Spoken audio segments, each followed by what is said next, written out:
Hello बच्चों, सभी को नमस्ते। तो लेक्चर को आगे कंटिन्यू करते हैं और अब हम आ चुके हैं इकोनॉमिक्स के 9th चैप्टर में, जिसमें हम लगभग पढ़ने जा रहे हैं role of money market in India. हमने ऑर्गेनाइज सेक्टर देखा, हमने अनऑर्गेनाइज सेक्टर देखा, सॉरी अब हम मनी मार्केट के रोल को पढ़ने वाले हैं और कुछ और सिचुएशंस को पढ़ने वाले हैं। उसके बाद हम कैपिटल मार्केट भी स्टार्ट करेंगे। So the following points outline the role of money market in India. First, short-term requirements of borrowers. देखो, मनी मार्केट में हमने समझा क्या, पैसे का फ्लो ऑलमोस्ट एक साल के अंदर की सारी बातें थी। यानी कि एक साल के अंदर ही अगर पैसे का फ्लो करना है, जल्दी पैसे चाहिए, क्विक पैसे चाहिए, 15 दिन में चाहिए, एक साल में चाहिए, तो कौन कौन से जरिया हैं, कौन कौन से इंस्ट्रूमेंट्स है मनी मार्केट के जिनके थ्रू हम पैसे रेज कर सकते हैं। यानी हमारे पास तो एक पेपर पड़ा है, लेकिन उसका यूज करके हम पैसे कहीं से ले सकते हैं। कहीं से मतलब जितने भी फाइनेंशियल इंस्टीट्यूशन है, बैंक है, कमर्शियल बैंक है, कोऑपरेटिव बैंक है, और भी वो जगह जो हमने पढ़े, सब जगह से हम पैसे रेज कर सकते हैं, राइट। तो उसमें पहला पॉइंट लिखा है शॉर्ट टर्म रिक्वायरमेंट्स ऑफ बॉरोवर्स। हम पढ़ रहे हैं रोल। तो रोल क्या है मनी मार्केट का? भाई थोड़े समय के लिए अगर किसी को पैसे चाहिए, एज अ बिजनेस पकड़ लो या एज अ पर्सनल भी, तो वो बोरो कर सकता है from the money market. Money market provides reasonable access to meet short term financial needs of the borrower at a realistic prices. Generally मैं यहाँ पे पकड़ूंगा कि ये बात कर रहे हैं हम लोग बिजनेस वगैरह लोगों की, जो बिजनेस कर रहे हैं, खेती कर रहे हैं, ऐसे ऐसे लोगों की ही बारे में सोच के बात करेंगे, ठीक है। तो पहला काम था short term requirements of borrowing, कि अचानक किसी को पैसे की जरूरत है थोड़े समय के लिए, तो मनी मार्केट पूरा करता है।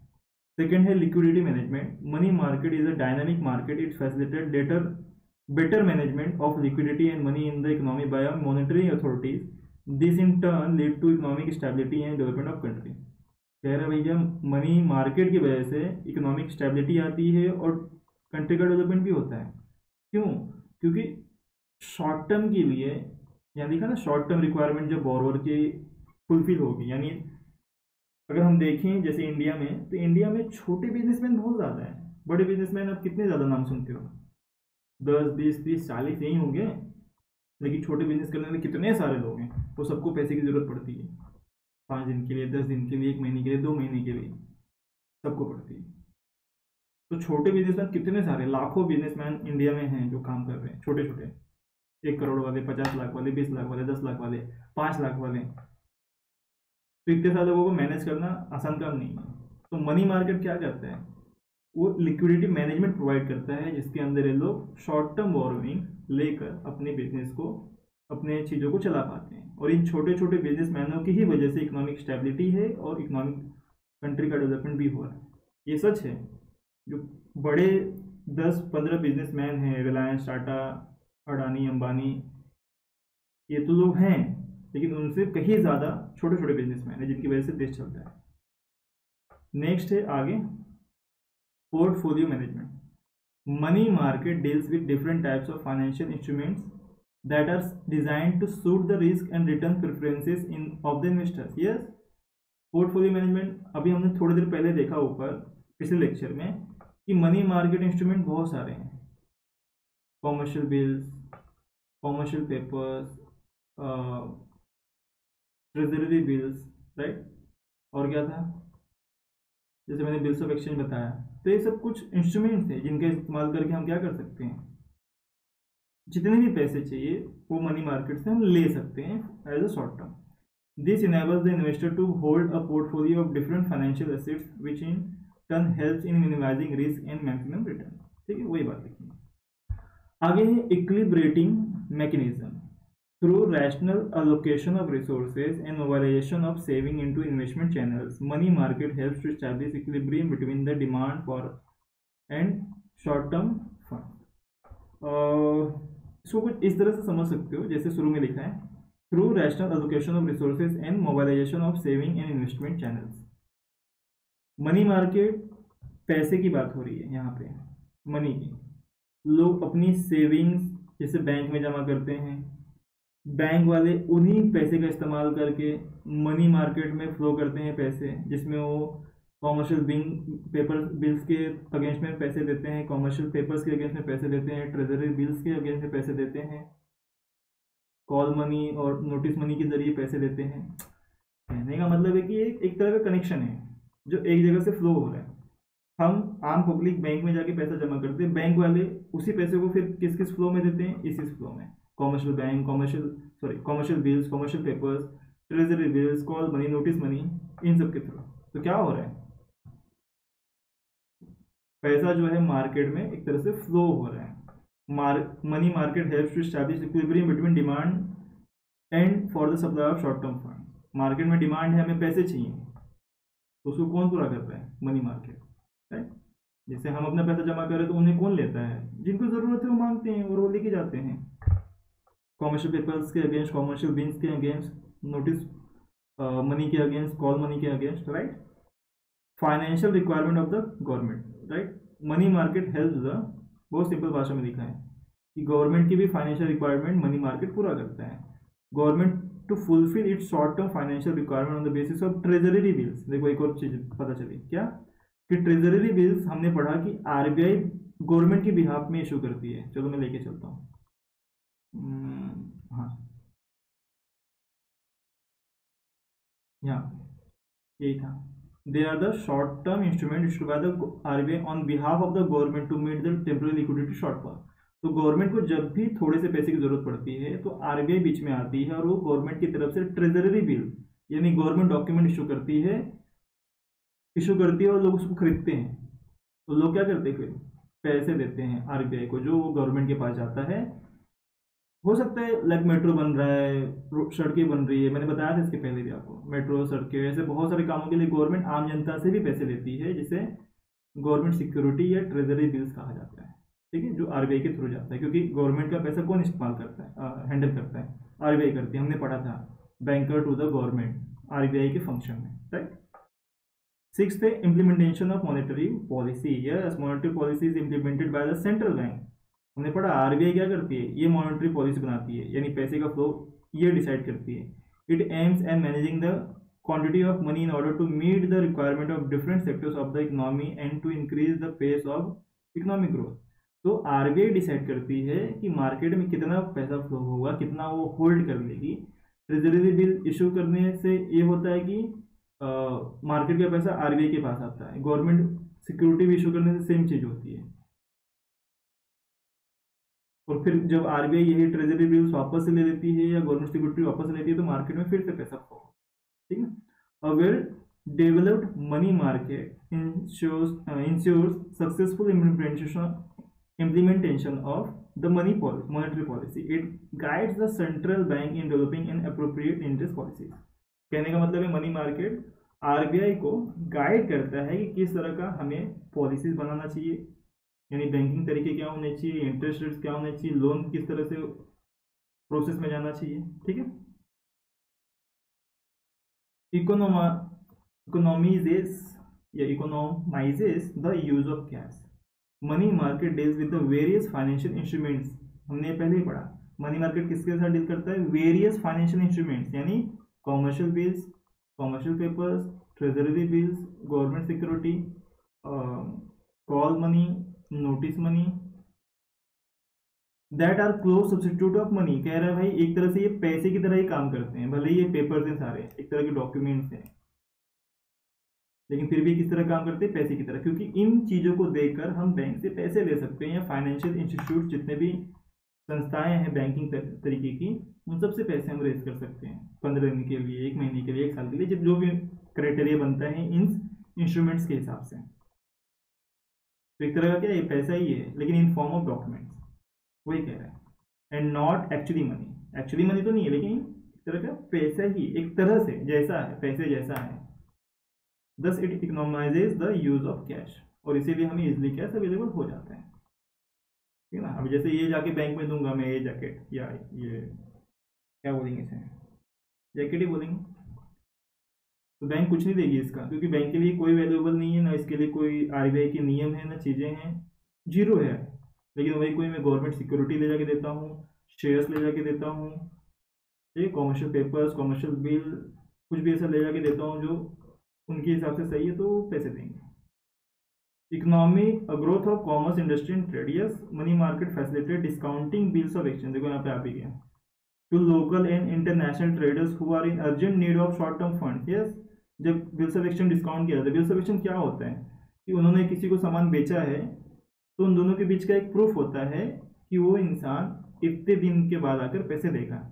बड़े बड़े जनरली जो बिजनेस डीलिंग्स होती है वो लाखों करोड़ों में होती है, तो पूरे पैसे ना एक साथ कभी भी लिए दिए नहीं जाते हैं, कुछ पैसा हमेशा बैलेंस होता है जिसके लिए एक बिल बनता है जिसको कहते हैं बिल्स ऑफ एक्सचेंज, और उस पर सामने वाले बायर जिसने खरीदा है प्रोडक्ट उधार में उसका साइन होता है, लिखा होता है उसमें इतना पैसा देना है, इतने तारीख को दूंगा।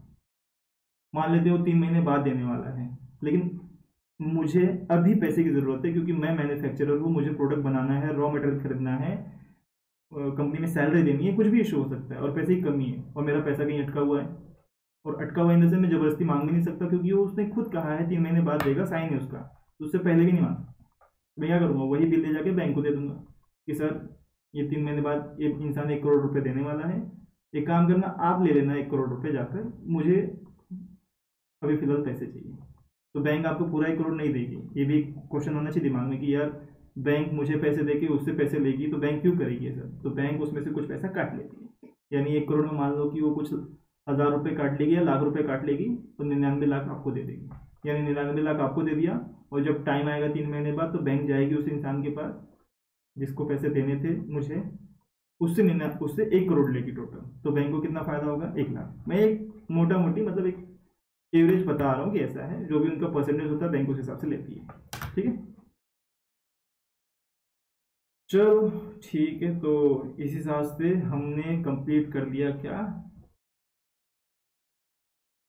Role of money market. आगे चलते हैं problems of the Indian money market, problems पढ़ लेते हैं क्या क्या है। पहला प्रॉब्लम है कि भैया dual structure of money market, कह रहा है कि मनी मार्केट इंडिया में दो तरीके का है, दो तरीके से चल रहा है, presence of both the organise and unorganise sector, yes हमने पढ़ा। ऑर्गेनाइज में हमने बैंक देखे, RBI, commercial banks, cooperative banks, right, DFHI, ये सब चीज़ें देखी। नॉन बैंकिंग या अनऑर्गेनाइज सेक्टर में हम लोगों ने चिट फंड देखा, नॉन बैंकिंग इंस्टीट्यूशन देखे, और हमने क्या देखा, निधि देखा, एक निधि नाम से देखा, right. Sector in the money market lead to disintegration, lack of transparency and increase volatility, volatility का मतलब खतरे की संभावना हमेशा ज़्यादा होती है, जैसे वो बताया ना चिट फंड, तो चिट फंड में क्या है एक के दिन में पैसा डबल, पैसा लेके भाग सकते हैं। The unorganised market lack coordination and do not come under the direct control and supervision of RBI, ये प्रॉब्लम है, वही हम पढ़ रहे हैं problems of Indian money market. तो प्रॉब्लम क्या है कि हमारे यहाँ दो तरह का स्ट्रक्चर है, एक ऑर्गेनाइज है जो आरबीआई के अंडर में है, रेगुलेटेड है, और कुछ ऐसे अनऑर्गेनाइज है जो आरबीआई के अंडर नहीं है, तो रेगुलेटेड नहीं हो पाता, कितना पैसा फ्लो हो रहा है, कहाँ हो रहा है, किस तरह हो रहा है, ठीक है, आरबीआई के पास नहीं हो पाता। Lack of informality in rates of interest, yes money market comprises of various entities such as commercial bank, cooperative banks, non-banking financial companies, development financial institution, investment companies, etc. The category of borrowers is also different. ये भी एक problem है, इनकी interest rate कहीं ज़्यादा है, कहीं कम है, कहीं बहुत कम है, कहीं बहुत ज़्यादा है, उसी हिसाब से जो बोरोवर है यानी जो लोन लेने वाले कंपनीज हैं, लोग हैं, वो भी अलग अलग हैं, उनकी माइंडसेट अलग अलग है, ये भी एक प्रॉब्लम यहाँ पे बताई जा रही है। सेकेंड है शॉर्टेज ऑफ फंड, कभी कभी फंड ही मार्केट में नहीं होता है, money market faces shortage of fund due to inadequate saving. अब जैसे कोविड था, कोविड में पूरा रिसेशन था, लोग खुद ही नहीं कमा पा रहे थे, तो बैंकों में जाके पैसा कैसे जमा करेंगे, और जब बैंकों में ही नहीं जमा करेंगे तो बैंक वाले बाकी लोगों को पैसे कैसे देंगे जो लोन लेने आएंगे शॉर्ट टर्म लॉन्ग टर्म, तो मनी मार्केट क्या होगा, पूरा रुक जाएगा, पैसे ही नहीं है। तो लो पर capital income, poor banking habits among the people, in diligence in wastage consumption, inadequate banking facility in rural areas etc. have also been responsible for paucity of funds in the money market. paucity यानी कमी, ये सब कारण बता रहा है कि भाई अगर लो पर कैपिटल इनकम यानी जीडीपी ही कम हुई, पर कैपिटल इनकम का मतलब कि एक इंसान की कमाई ही गिर गई है, एवरेज इनकम, पर कैपिटल इनकम का मतलब होता है एक इंसान की एवरेज कमाई, अगर वही गिर गई है तो सीधी मैंने कहा ना सेविंग ही कम हो रही है, पैसा ही नहीं आ रहा है मेरे घर में, मेरी इनकम कम हो गई है, तो मैं बैंक में जमा करूंगा क्या, ज़्यादा पैसा नहीं कर पाऊंगा, कम करूंगा तो यानी बैंक वाले भी बाहर ज़्यादा लोन नहीं दे पाएंगे, तो मनी मार्केट क्या होगा, ठप होगा। पूरा banking habits among the people, बहुत लोग के पास बैंकिंग हैबिट है ही नहीं। बैंकिंग हैबिट नहीं होने का मतलब है कि बैंक के फंक्शंस को प्रॉपर इस्तेमाल नहीं कर पाते, बहुत लोग बैंक ही नहीं जाते हैं, कैश में डीलिंग करते हैं, राइट। ऐसा inadequate banking facilities in rural areas, yes, अभी बहुत सारे ऐसे गाँव है जहाँ बैंक ही नहीं है। अभी हमने थोड़ी देर पहले पढ़ा था अनऑर्गेनाइज नॉन बैंकिंग इंस्टीट्यूशन, तो वो कहाँ होते हैं, जहाँ पे बैंक नहीं होते। मनी लेंडर्स कहाँ होते हैं, जहाँ पे जनरली बैंक नहीं होते हैं, क्योंकि मजबूरी होती है कि ऐसे ऐसे इंस्टीट्यूट से या फिर मनी लेंडर से डील करना, राइट। चलो, सीजनल फ्लक्चुएशंस, सीजनल मतलब एक तरह से मतलब मौसमी उतार चढ़ाव। क्या है, demand for funds varies as per the season. कैसे, during the peak season from October to June finance is required on a large scale for various purposes such as training in agricultural produce, investment in trading in agricultural produce, investment in business activities etc. This result in wide fluctuation in the money market. तो भाई India में observe किया गया है कि अक्टूबर से जून में ये सीजन होता है मनी मार्केट, यानी इसमें मनी मार्केट बहुत तेजी से चलता है, और बाकी जून जुलाई अगस्त सितंबर ये 4 महीने बंद होते हैं, यानी 8 महीने चलते हैं, 4 महीने के आसपास लो रहते हैं। Lack of financial inclusion, financial inclusion का मतलब होता है कि अभी भी देश के अंदर सभी लोग बैंकिंग दायरे के अंदर नहीं आए हैं। अभी भी इंडिया में ऐसे बहुत सारे लोग हैं जिनका अकाउंट ही नहीं है, तो banking facility in the country are still inadequate and inaccessible to the vulnerable group such as weaker section and low income groups.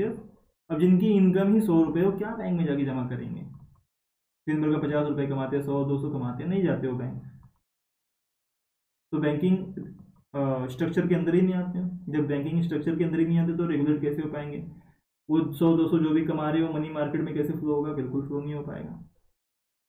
This shows the lack of financial inclusion, यानी लोगों का समावेश कम है बैंकिंग दायरे के अंदर।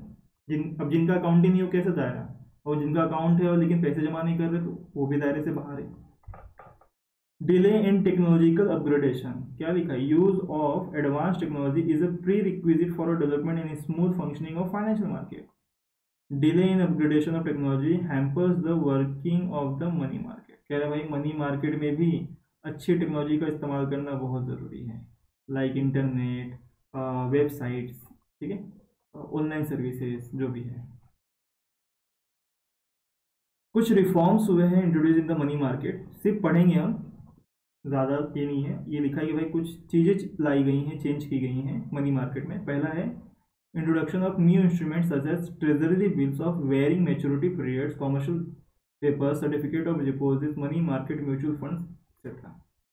उसके अलावा क्या किया गया है, RBI repos and reverse repos were introduce under liquidity adjustment facility, interest rate to be largely determined by the market forces.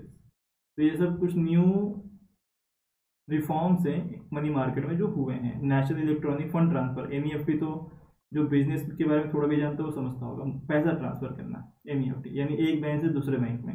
NEFT generally एक बैंक से दूसरे बैंक में, मैंने किसी के साथ बिजनेस डील की, मुझे उनको पैसा भेजना है तो मैं एनईएफटी करूँगा। आरटीजीएस सेम चीज़ें हैं, जहाँ तक मुझे याद आ रहा है कि 2 लाख इसकी लिमिट है और इसकी लिमिट 2 लाख से ज़्यादा है। अगर 2 लाख होगा, 2 लाख तक है तो एनईएफटी करेंगे, 2 लाख से ज़्यादा तो आरटीजीएस करेंगे, रियल टाइम ग्रॉस सेटलमेंट। और इसके बाद है कि क्योंकि ये दोनों नया कॉन्सेप्ट है इसलिए कहा जा रहा है, electronic dealing system was introduce to bring about technological upgradation. और आजकल सारी चीज़ें इलेक्ट्रॉनिकली हो रही हैं। अब देखते रहोगे कि कैश मशीन्स आ चुकी हैं, कैश डिपॉजिट मशीन्स आ चुकी हैं, प्रिंटिंग पासबुक प्रिंटिंग मशीन्स आ चुकी हैं, राइट, और ऑनलाइन ऐप्स वगैरह भी आ चुके हैं, हम देख रहे हैं। ओके, सो यहाँ पे कितना है, और ये अच्छा काफ़ी है, तो कंप्लीट कर देते हैं, उसके बाद कैपिटल मार्केट में आएंगे। ये जानना बहुत ज़रूरी है, आजकल हम इनसे बहुत डील कर रहे हैं। क्या है ये, small financial banks, recent developments in banking sector. तो एक हुआ है स्मॉल फाइनेंशियल बैंक, क्या है, small financial banks aim to promote financial inclusion through supply of credit to small business units small and marginal farmers, micro and small industries and other unorganized sector entities through high technology but low cost operations. तो small financial banks, छोटे छोटे financial banks आए हैं जो business related चीज़ों में, चाहे वो अनऑर्गेनाइज हो या ऑर्गेनाइज हो, मार्जिनल फार्मर्स, स्मॉल फार्मर्स और marginal farmers, micro and small industries, इन सबको क्या करते हैं, पैसे लो कॉस्ट पे पैसे प्रोवाइड करते हैं. दूसरा है payment banks. A payment bank is like any other bank but operating in smaller scale without involving any credit risk. In simple words, it can carry out most banking operations but can't advance loan or issues credit card. It can accept deposits up to 1 lakh, offer remittances, mobile payments, transfer, purchases and other banking services like ATM. Okay मुझे लगता है इसमें आप जैसे payment banks में जैसे Paytm ले लो, Amazon payment facility ले लो, पेटीएम वगैरह तो करते ही रहोगे, फोन पे करते रहोगे, ये इसमें आ गए. फिर universal banks refers to those banks that offer a wide range of financial services such as commercial banking and investment banking and other activities, especially insurance. It is a multi-purpose and multi-functional financial supermarket providing both banking and financial services through a single window. ये एक नया concept है universal bank. उसके बाद last local area banks. ये क्या है? Local area banks scheme was introduced in August 1969 to enable mobilization of rural savings by local institutions, especially private local banks, and more than available for investments in local areas. This helps to bridge the gap in the availability and strengthen the institutional credit framework in rural and semi-urban area. ये local level की banks हैं जो वहाँ के लोगों को financially inclusion लाने के लिए, पैसे को फ्लो करने के लिए, फ्लो मतलब मोबाइलाइज करने के लिए स्टैब्लिश की गई थी. कब? अगस्त 96 में यह स्कीम लाया गया था. ठीक है, तो जो हमने यहाँ पे ब्रैकेट में पढ़ा वो इतना जानने समझने वाली चीज़ें नहीं है. हमारे इस चैप्टर में सबसे मेन तो था RBI, commercial bank, cooperative bank थोड़ा बहुत देख सकते हो. फिर हमने यहाँ पे रोल ऑफ मनी मार्केट पढ़ा और प्रॉब्लम्स ऑफ मनी मार्केट पढ़ा. ये बहुत ही इंपॉर्टेंट चीज़ें हैं एग्जाम पर्पज से, आप इन्हें ध्यान में रख के भी आगे काम कर सकते हो. तो इस लेक्चर को यहीं एंड करते हैं. उसके बाद हम पढ़ेंगे capital market in India. Okay चलो बच्चों, फिर थैंक यू.